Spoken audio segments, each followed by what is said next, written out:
podcast. Conhecimento que sai de dentro das paredes da escola e chega até você. Hoje, as alunas Ana Luísa Souza Soares e Camille Simonetti Cantelli conversam com a Josiane Simonetti sobre a agronomia no mercado de trabalho nacional. Eu sou Ana Luísa Souza Soares, do primeiro ano. Eu sou a Camille Simonetti, do primeiro ano. E hoje a gente vai entrevistar a Josiane Simonetti. A gente pode começar? Claro, primeiro eu quero agradecer a vocês que me escolheram e a escola também por participar de um projeto tão legal. A gente quer agradecer você por ter aceitado. Muito obrigada. Eu que agradeço. Então, você é engenheira agrônoma, né? Aonde você é formado e o que você atua? Eu sou engenheira agrônoma, formada na Universidade Federal de Lavras em 2004. E minha história começou com eu querer agronomia, né? Então tinha o meu avô, ele foi um italiano que veio para o Brasil na Primeira Guerra Mundial, e aí ele começou a desenvolver mudas de citricultura. Então eu sou a terceira geração dele, já estamos na quarta na minha família. Somos produtores de laranja. E então, além de engenheira agrônoma, eu sou produtora também de laranja. Amo minha profissão. É uma profissão assim, ela é interessante, ela é linda, mas cheia de desafios. E a agronomia, ela me trouxe muitas coisas na minha vida, assim. Eu fui criada no meio do mato, sempre gostei de natureza, a natureza sempre me deixou curiosa. Então eu vou para a roça com meu pai, como eu digo, na roça, desde muito cedo. E aí, quando naquela época era colegial, hoje é o ensino médio de vocês, fiquei pensando o que eu faria, né? E aí eu resolvi fazer agronomia porque era um jeito também de fazer a diferença nesse mundo, né? Hoje eu tenho minha produção de laranja, sou eu que atuo em todas as áreas. Meus pés hoje estão com 20 anos de idade. Então, desde o plantio, da escolha da muda, até hoje, até a prateleira do consumidor, eu sou envolvida. Que legal! É muito desafiador. Cada ano é um ano. Eu já estou aí há 22 anos na área. Cada ano é um ano. E todos diferentes, sempre me traz uma surpresa. Ou chove demais, ou choveu pedra em cima da minha produção. E além disso, eu também minha parte principal é ser mãe, né? Então, aí eu cuido de lá e tento ser também uma boa mãe. Então, são os desafios da mulher no agronegócio, que inclusive eu acabei de chegar, né, hoje de São Paulo, porque eu participei foi quarta e quinta, eu fui terça para São Paulo, que quarta e quinta teve o Congresso Nacional das Mulheres do Agro, e eu fui convidada pela Cooper Citrus, que é uma cooperativa de citros, uma revenda. E eu fui convidada para ir para representar o Brasil. Fui chamada dentre 30 mulheres no Brasil. Então, eu fui muito feliz, muito lisonjeada. E estou voltando agora desse congresso cheio de novas pessoas para contato, novas ideias, novas amigas. E sabendo que cada uma de nós tem o seu desafio no agronegócio. E eu volto de lá muito feliz. Eu acho que assim, o agronegócio já é uma profissão difícil, agora pra mulher. Ela é muito difícil e desafiadora. Ainda mais pra você que tem o seu negócio sozinha, né? Sim. você falar com um funcionário é difícil, né? Porque eles são mais rústicos, né? E você chegar, então, com o seu carinho, com o seu amor, e você transmitir o seu conhecimento com carinho, com amor, eles passam a te respeitar de uma outra forma. No começo eles falam, mas ela, mulher, mas depois fica melhor ainda a nossa relação. E o desafio maior para mim também é que eu cuido da minha filha também. Então, eu vou para a fazenda, fico lá, olho meus negócios, que é o que eu escolhi para minha vida, mas a minha responsabilidade maior é cuidar da Camille, né? Que a Camille é minha filha e ela é o que eu tenho de mais importante que Jesus me deu nesse mundo para cuidar. Mas para mim é isso que me movimenta. Eu faço tudo com amor. Muito lindo isso. Obrigada. O que faz um engenheiro agrônomo? O engenheiro agrônomo, ele faz muitas coisas, ele é diverso. Ele é responsável pelo planejamento, organização e manutenção dos recursos agrícolas.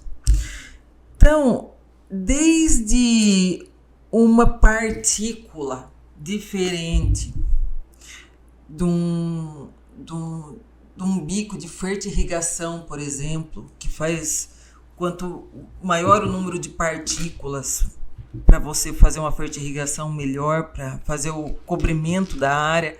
Então, desde lá até colocar a fruta, colocar o produto na mesa do consumidor, ele é responsável por tudo.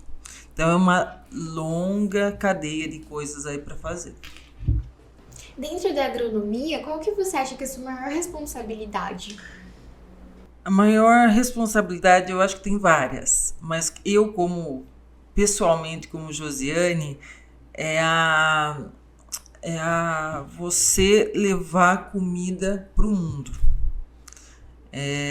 Cuidar da alimentação, da qualidade, da quantidade e da sustentabilidade. Então, a comida, para ninguém passar fome, contra a fome mundial, eu acho que, ou contra a qualidade do produto que a pessoa, né, coloca para dentro hoje. Então, isso é muito importante, para mim, a principal responsabilidade. A gente come por causa dos engenheiros agrônomos, né? Desde o café da manhã, até a hora que você levanta, até a hora que você vai dormir. Muito importante. Isso. Quais são as principais áreas de atuação de um engenheiro agrônomo? Tem várias. Você pode ir para o campo, você pode ir para um laboratório para pesquisa, você pode dar consultoria de culturas. Então, é bem amplo. Você pode ficar tanto no campo, quanto você pode ficar dentro de um escritório, quanto você pode ficar de todos os desafios possíveis. Quais habilidades você acha que são essenciais para ter sucesso nessa área? Eu acho que, como todas as profissões, você tem que gostar primeiro. Você tem que fazer com amor. E depois, gostar de natureza, gostar de ter a curiosidade de como isso saiu lá como essa sementinha veio, dessa sementinha veio, por exemplo, a laranja na minha mesa. Como que ela veio para mim? Então, saber ter a curiosidade e o amor de saber todos esses processos. Como a agronomia contribui para a produção dos alimentos saudáveis? Então, da sustentabilidade, né? O agrônomo, né? Ele é responsável ele tem que fazer o alimento de maneira eficiente, mas ele tem que conservar os recursos naturais, por exemplo, conservação do solo, né? Vai plantar em que área, em que espaçamento, em que lugar aquela região é adequada para isso, para que não haja erosão, por exemplo, não haja contaminação do solo. Então, que isso seja muito bem estudado e tudo isso preservando a natureza e o meio ambiente. Então, você tem que dar comida para o mundo e, ao mesmo tempo, você tem que preservar desde a hora que ela está ali, no solo, nos produtos agrícolas, ter consciência.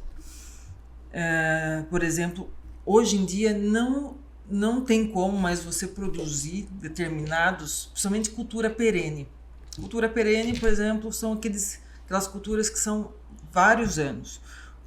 Tem a cultura anual, que é aquela que você planta e colhe rápido e você tem que renovar o ciclo dela. Você consegue fazer a renovação do ciclo dela em pouco período. Um pé de laranja, por exemplo, meu pé está com 20 anos. Dependendo da muda, dependendo do tratamento que você dá, dura 25 anos. Nossa. Né? Então, é uma cultura considerada perene. Essa daí tá lá o pé e todos os anos você usufrui dela. E então é muito difícil você produzir hoje, por exemplo, uma laranja orgânica. A laranja, por exemplo, em agosto ela começa a dar florada. Eu vou colher ela lá para outubro, novembro do ano que vem. Nossa! Então, as intempéries que a gente passa, se eu não pulverizo, se eu não deixo ela como está, ela não... Você pode deixar lá uma laranja, daqui a um ano ela não vai estar lá. Ou por uma praga ou por uma doença. Existe, por exemplo, a mosca das frutas. A mosca das frutas é aquela do bicho da goiaba. É a mesma. Então ela vai lá e pica a fruta. Ela apodrece a fruta e a fruta ela cai. Então, sem a pulverização, sem os agrotóxicos, não teria possibilidade de a gente ter laranja. Só que a gente tem que fazer o uso racional, sustentável. São produtos que são cadastrados no MAPA, no Ministério da Agricultura e Pecuária, né, do Brasil, e você tem que respeitar também a carência. Se aplicou tal produto. Quanto tempo de carência ela tem? 15 dias? Dentro de 15 dias você não pode colher para a pessoa consumir aquele fruto. Então, fazendo isso, é o suficiente para a gente trabalhar nessa sustentabilidade. Que hoje as próprias empresas, Bayer, BASF, que são as grandes empresas, elas são responsáveis por várias coisas. Então, você tem lá a praga, a doença, não tem outro jeito a não ser você ter que comprar um produto desse, que às vezes é caríssimo. Você paga, por exemplo, R$1.000 o litro. Nossa! Então, nós produtores não gostaríamos de pulverizar, mas nós temos que pulverizar. Nós temos essa missão de contribuir com a fome, com a comida do mundo. E não queríamos, por exemplo, ter que gastar o tanto que nós gastamos, ter que contaminar por causa disso. Mas as pragas e as doenças, elas vêm cada vez piores. Eu sei que não tem comparação, mas meu pai tem uma casa na represa e tem bastante árvore com fruta. E tem uma jaqueira, acho que tem jabuticaba e acho que é framboesa que chama fruta. A gente quase não come a fruta porque os bichinhos vêm e comem antes. A gente mesmo... E a gente não vai comprar agrotóxico só por causa de umas 3 árvores, né? Isso. Hoje, mudou. Porque na época do meu avô, na época do meu pai, se faziam aí 6 pulverizações ao ano.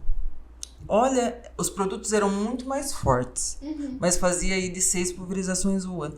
Hoje, eu tenho que fazer mensalmente, quinzenalmente, não dou conta, porque senão eu não teria no final da minha safra, daqui 1 ano e pouco, laranja para tirar.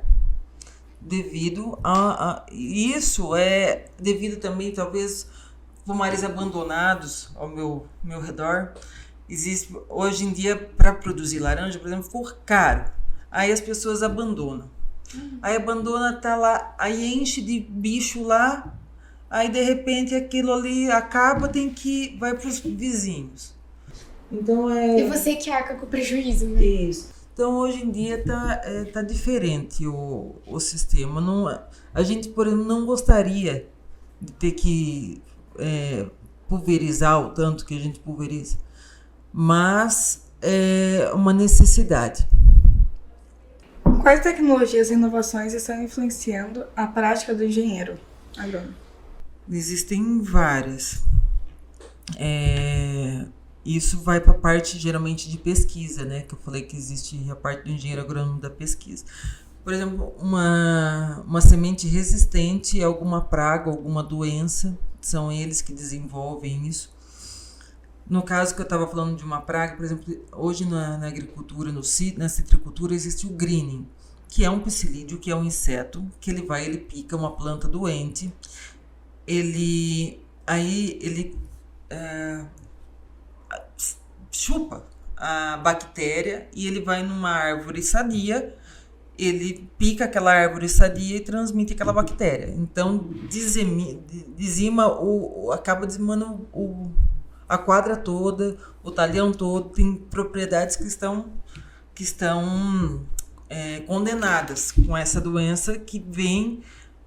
Muitos produtores hoje estão partindo para Minas, por exemplo, porque lá o tempo é mais frio. Então, depende também disso.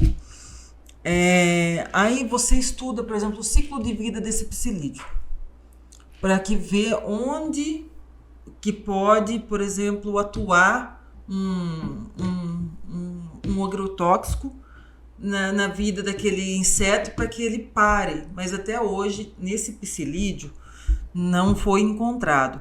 Mas existe o ácaro da leprose, por exemplo, na laranja, que daí é a fêmea que os ácaros das fêmeas que picam e que causam lesões na fruta. Então, o que acontece? Joga o agrotóxico que inibe as fêmeas. Então, é desse tipo que... E aí, porque os machos não causam prejuízo nos frutos e nos pomares. Então, aí tenta inibir as fêmeas e que daí acaba diminuindo também o acasalamento deles. Quais são as perspectivas de emprego para a profissão de agronomia? Olha, ela é uma profissão maravilhosa e cheia de desafios. E é uma profissão muito promissora. Por quê? Porque hoje o maior PIB brasileiro vem do agronegócio.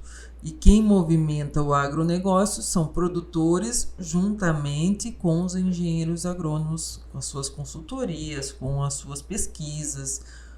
Então, é uma forma aí que sempre vai estar crescendo. O agronegócio sempre está crescendo, sempre está modificando.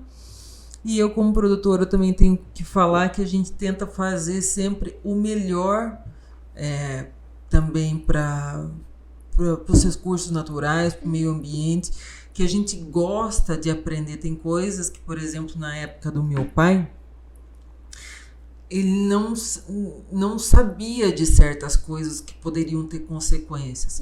Mas hoje, isso do meu avô, isso eu hoje, como neta de citricultor, existem várias leis, várias coisas assim que isso acabam nos ensinando. Hoje não tem como você fazer uma pulverização e pulverizar num leito de um rio. Não. Aquilo lá vai para... Então, já tem anos, não sei te falar que ano que teve essa lei, que você não pode temperar um tanque no leito de um rio. Por quê? Porque aquilo vai ser jogado na água, que a água escorre, que a água passa, por exemplo, por Água Santa Bárbara, depois passa por Piraju, e aquilo vai se escoando. Mas é que antes não tinha, lá na época do meu avô, não tinha essa consciência. Hoje, a partir do que foi mostrado pra gente, foi ensinado, nós somos os primeiros a querer fazer diferente. Porque a gente quer deixar um futuro melhor para a humanidade, para os nossos filhos. A gente quer um ambiente sem agrotóxico. A gente precisa usar isso, mas a gente não precisa conviver com isso. Você tem alguma coisa para indicar para os alunos que estão agora no ensino médio e querem ingressar nessa profissão? Eu acho que só de a gente estar aqui em Avaré, por exemplo, vocês têm a possibilidade de conhecer uma represa, de conhecer uma natureza, um ambiente. Tem crianças em São Paulo que elas não sabem de onde vieram os alimentos que elas comem. Então, é uma profissão, assim, ela é cheia de desafios, ela nunca para, ela está sempre melhorando. Então, que nem eu fui nesse congresso, só coisas que acrescentam na vida da gente, desde uma semente da gente plantar, desde uma conservação do solo que a gente acaba aprendendo, a gente está sempre aprendendo. Até, por exemplo, um banco para a gente pegar capital para investimento. Então, num congresso desse, tem tantas coisas. E isso é o que a gente não estuda. Aquilo é para sempre. Não, a gente tem novos desafios. E tudo isso é para a humanidade. É para nós mesmos. Qual a relação da tecnologia do passado e do presente na agricultura? Isso também é muito importante. No passado, por exemplo, para arar uma terra, para fofar uma terra para produzir, ela não pode estar compactada, então você tem que afofar ela. Igual o vaso da mãe, que sempre tem que estar aerado lá para as radicelas, para as raízes poderem crescer, para elas terem espaço para poder crescer. Isso era feito por burro. Era o burro com um maquinário atrás, com um implemento, que ele só tinha uma roda ali para fazer o corte, que era a roda do arado, e existia uma pessoa para ficar ficava o burro, o implemento e você guiando.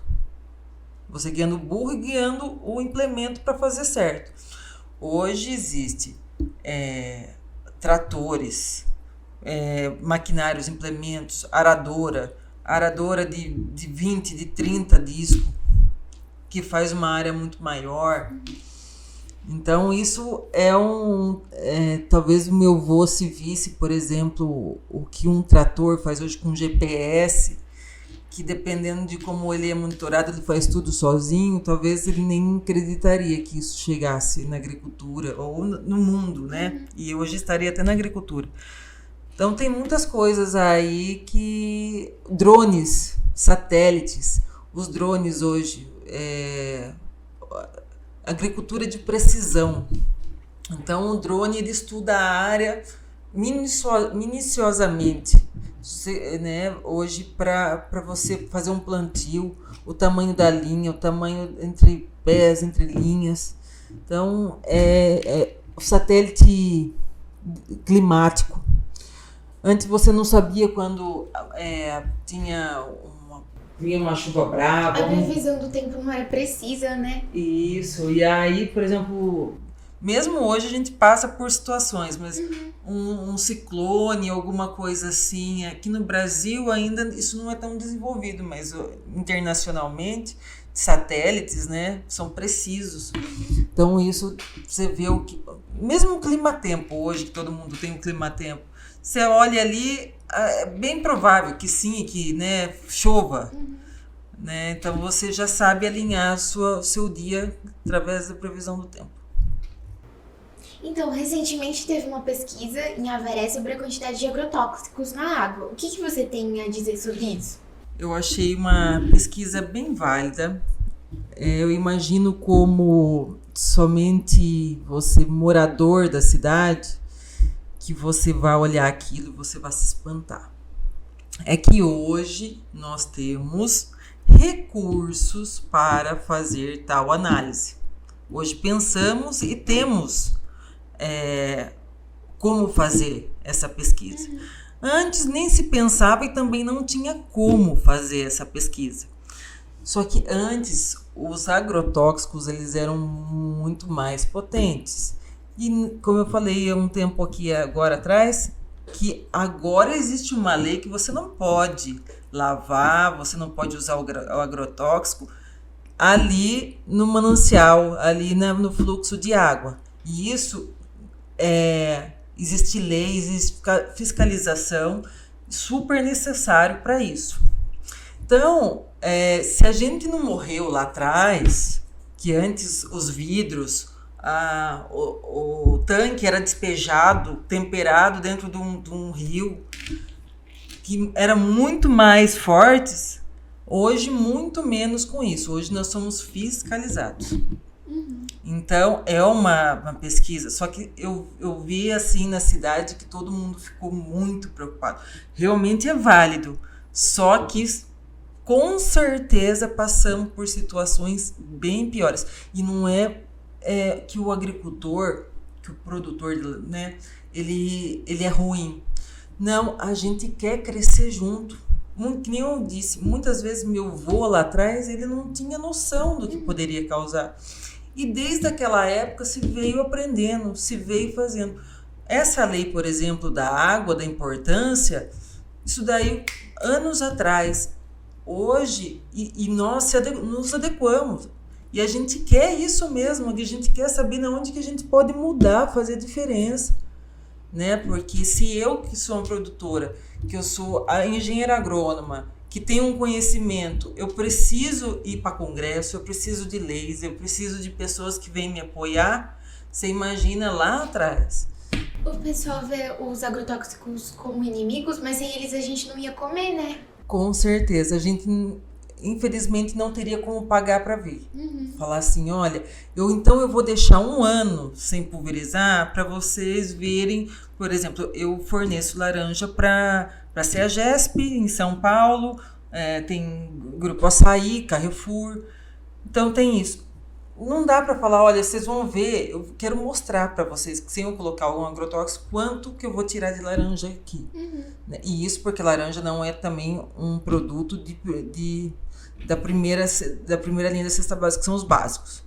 Laranja é um suco que você pode ficar sem, mas tipo, a gente não tem essa oportunidade. Sim. Porque senão afetaria também as minhas próximas produções de laranja. Que daqui a 1 ano eu fosse começar a tratar meu pomar novamente, eu levaria uns 3 anos para reerguer ele. De tanta praga e doença hoje que tem. Então é uma situação que a gente corre atrás, né, para fazer o melhor para todo mundo. Pode ter certeza que nós queremos fazer o melhor, tentamos fazer o melhor. E todas essas reuniões, esses congressos, eles são para isso, para a gente pensar onde a gente pode fazer e fazer diferente. Você já pensou em desistir dessa profissão? Olha, da profissão eu nunca pensei em desistir, porque, que nem eu falei, eu amo o que eu faço. Mas eu, como produtora rural, eu envolvo a minha parte agronômica desde do nascimento de uma muda até a laranja chegar na prateleira, né, da pessoa. E, inclusive, a laranja ela emprega muitas pessoas e eu fico feliz. A minha felicidade no meu setor que eu trabalho é isso, porque você vai numa fazenda de laranja, tem maquinários rodando, tem pessoas rodando, então cada maquinário está com uma pessoa.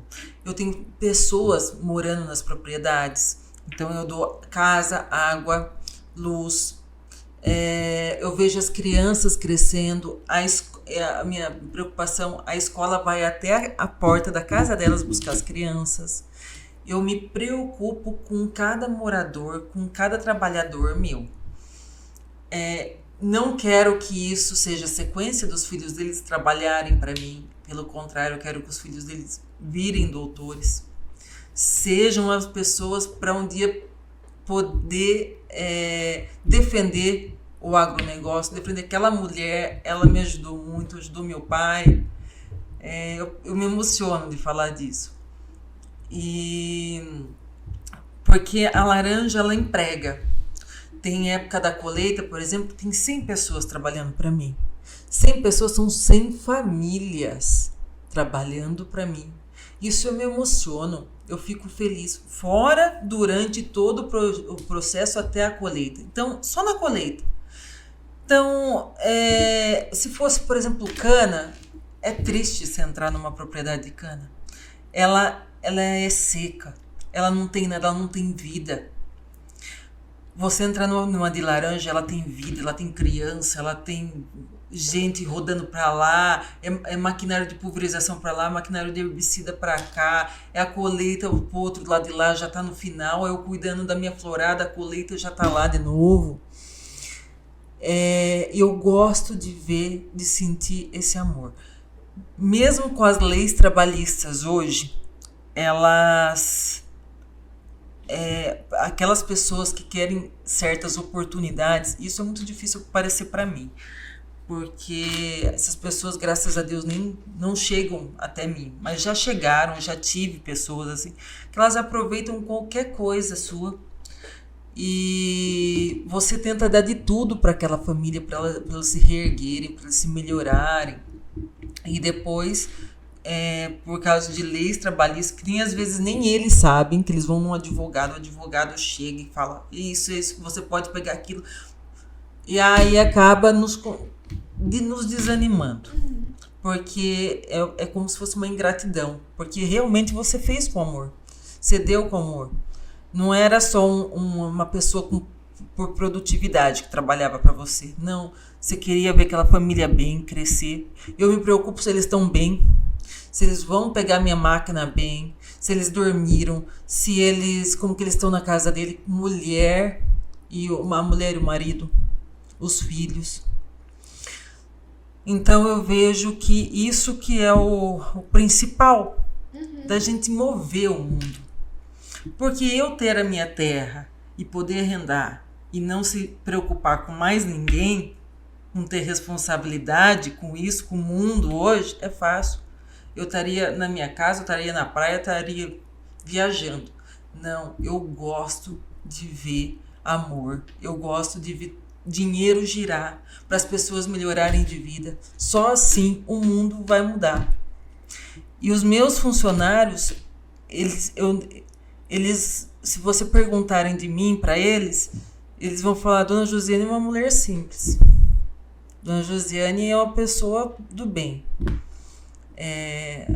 Porque é isso que eu desejo para eles, o melhor, de verdade, de coração. Isso faz parte da minha evolução, da minha como cristã, né? Porque eu sou católica, como cristã de fazer o meu papel, de querer o bem, de mostrar o bem, que tem sempre o lado bom das coisas. Isso que é o mais importante. Eu quero te agradecer por ter compartilhado suas experiências com a gente, sua sabedoria. E, nossa, eu adorei muito. Eu acho que você incentivou muitos alunos que queriam agronomia. Que não é só estudar, que também tem a parte do amor, do carinho. Muito obrigada. Eu agradeço muito por ter aceitado o convite e por me passar todos esses ensinamentos. Eu que agradeço, meninas, de fundo do coração. Tenho até curiosidade, depois me conte para que área você foi, como que você achou, o que você está fazendo. E isso é muito importante. O que a escola faz com vocês aqui não é uma mera pontuação. Isso é para a vida inteira. Vocês sempre vão levar, são responsabilidades, são conversas. Você conversar com as pessoas, trocarem ideias, isso é para a vida toda, né? Gostaram? Então parabéns compartilhem pra o vocês. conhecimento e sigam nossas redes sociais. Facebook, Portinari Colégio. Instagram, Colégio Portinari Avaré. Canal do YouTube, Portinari Avaré. E o Spotify, Podcast. Até o próximo podcast.